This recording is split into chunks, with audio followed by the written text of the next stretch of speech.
Do you want to feel closer to your partner? But every time you think about reconnecting, your brain kicks in and goes, am I doing this right?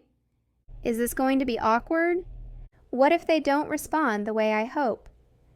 So instead of reaching, you hesitate. And before you know it, another day passes where you were together, but not really connected. Today we're talking about 5 traps that lead couples to accidentally create pressure around connection, and why that pressure is the very thing pushing intimacy away. And if you recognize yourself in even one of these, stay with me. Because by the end of this video, you'll know exactly how to reconnect without turning your relationship into another thing to perform perfectly. You tell yourself, we're fine. We love each other. This is just a phase. But here's what you don't realize. Every time connection feels like something you can mess up, your nervous system starts avoiding it altogether. And that's where relationships quietly drift. Hey there, I'm Ashley, the founder of Playful Remedies. I help couples stop overthinking connection and start actually enjoying each other again through small, playful moments that fit into real life. And if your relationship has felt heavier or more effortful than it used to, go ahead and hit subscribe. You're in the right place.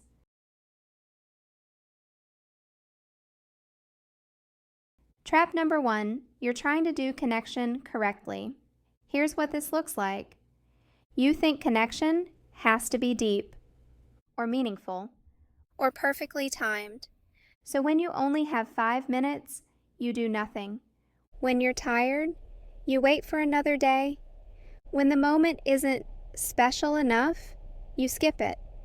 And without realizing it, connection becomes something that requires the right mood, the right energy, and the right response. Here's the emotional cost. Your relationship starts to feel fragile, like one wrong move could make things worse. And the truth is, intimacy doesn't disappear because you're doing it wrong. It disappears because you're waiting to do it perfectly. Trap number 2, you keep postponing closeness until life calms down. You think, after this busy week, once we're less stressed, when we're not so tired. But life doesn't really slow down, it just changes costumes.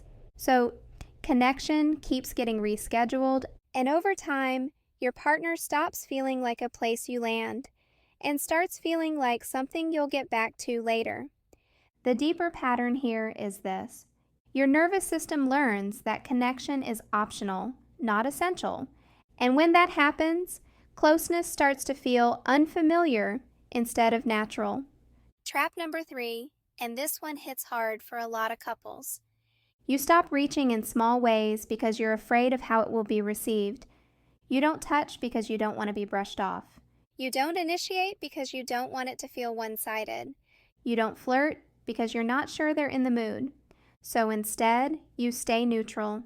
And neutrality feels safer, but it's also lonely. What's really happening is that both of you are protecting yourselves quietly at the same time. And protection, when practiced long enough, turns into distance. Trap number 4, every time you try to reconnect, it turns heavy. You sit down thinking, we should talk. And suddenly, it's about what's missing, or what hasn't been working, or what needs to change. And listen, those conversations matter, but when every attempt at closeness turns into emotional processing, your relationship starts associating connection with pressure. Your body doesn't relax, it braces. So instead of leaning in next time, you both subconsciously avoid it. Not because you don't care, but because connection stopped feeling safe and light. Trap number 5, you interpret awkwardness as a sign you're doing it wrong. You try something small, it doesn't land perfectly, so you think, see, this isn't working. But awkwardness isn't failure. It's re-entry. Any connection you haven't practiced in a while is going to feel a little clumsy at first.